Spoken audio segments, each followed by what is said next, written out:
UP की योगी सरकार का कांवड़ रूट में नेम प्लेट लगाने वाला फरमान अब इंटरनेशनल मुद्दा बन गया है और साथ ही इस फरमान की आवाज अब व्हाइट हाउस में उठी है। वहीं अमेरिकी विदेश विभाग के प्रवक्ता ने इस मुद्दे पर अपनी राय व्यक्त करते हुए बड़ी बात भी कही है।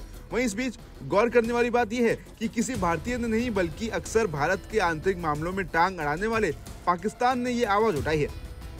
वहीं अगर पूरे मामले के बारे में बताएं तो हाल ही में पाकिस्तान के एक जर्नलिस्ट ने इस मुद्दे को अमेरिका के व्हाइट हाउस की प्रेस ब्रीफिंग में उठा दिया।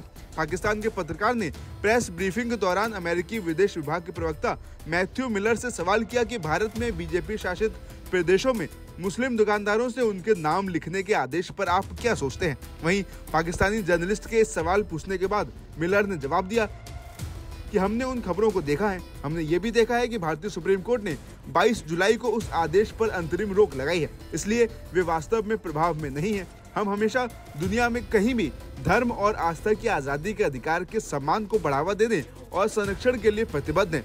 हमने सभी धर्मों को मानने वालों के लिए समान ट्रीटमेंट की जरूरत पर अपने भारतीय काउंटर पार्ट्स के साथ बातचीत की है।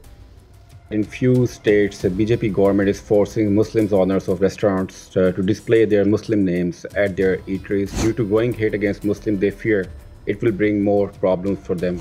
We have seen those reports. We have also seen the reports that the Indian Supreme Court on July 22nd an interim stay on the implementation of those rules, so they're not actually in effect now. We have engaged with our Indian counterparts on the importance of equal treatment for members of all religious communities.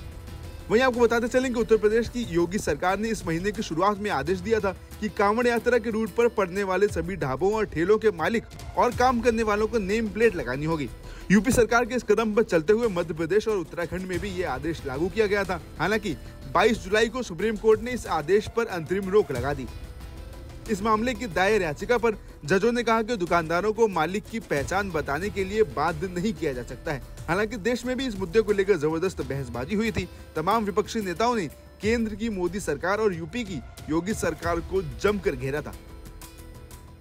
जैसे एक ready वाला को लिखना, जो फल बेच रहा है वहाँ पे लिखना पड़ रहा था आरिफ फल वाला, तो इस देश में रह के अगर किसी को अपना नाम और नाजी जर्मनी का जैसा अपने स्लीव में रहना हो, I am very glad that we stood up. I am very thankful to my party and to my leader Mamata Banerjee who has always stood out against anything unconstitutional, और thankful to the Supreme Court for standing by us. जिस समय मुझे जानकारी मिली थी कि इस तरह का सरकार का आचरण है, उसी समय मैंने कहा था कि सुप्रीम कोर्ट स्वयं इस बात को संज्ञान में ले और ऐसे कार्रवाई को रोके। जैसे दिया बुझने से पहले फड़फड़ाता है, जो सांप्रदायिक राजनीति खत्म हुई है, ये सांप्रदायिक राजनीति का दिया फड़फड़ा रहा है, इसलिए फैसला ले रहे हैं। इसीलिए फैसला चाहे इस बात का लिया जा रहा हो कि दुकानों में या और संस्थाओं में नाम लिखा जाए। मुझे उम्मीद है कि सुप्रीम कोर्ट जब इस बात पर चर्चा करेगा और संज्ञान में जब लिया है तो ऐसे कई कदम सरकार उठाएगी, क्योंकि जब सांप्रदायिक राजनीति खत्म होती है तो इसी तरीके से फड़फड़ाएंगे ये लोग।